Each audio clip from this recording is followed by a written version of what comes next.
Ever wonder why sometimes you bake cakes or cookies and they just don't come out, even though you've made them a million times?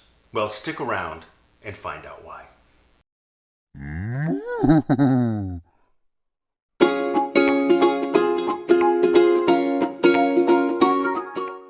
Hi, I'm David Leet. I'm the one. And I'm Annie. Your gorgeous baked goods. Your generous genoise. Your lofty layer cakes. And your boyish buxom banana breads. Often flop. And most of the time the reason why is the way you measure flour.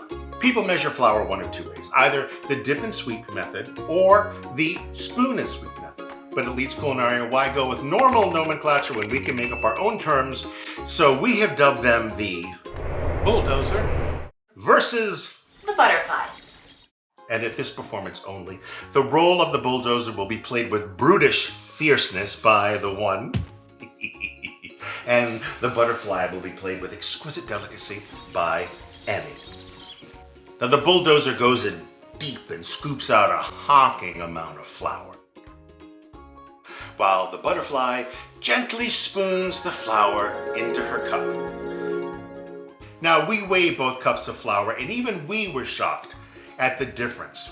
But what can we do about this, David? Well, I'm really glad you asked, Annie. You can use a scale to measure.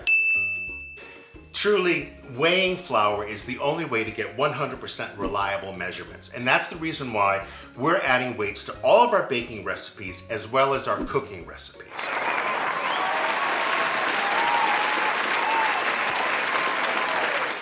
And if you don't have a scale, there's no need to rush out and buy one. No. If you want to get perfect measurements, use this modified dip and sweep or a modified bulldozer technique.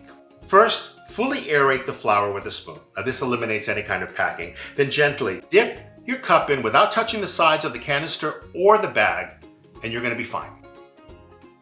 And of course, no two cooks ever measure flour the same. No.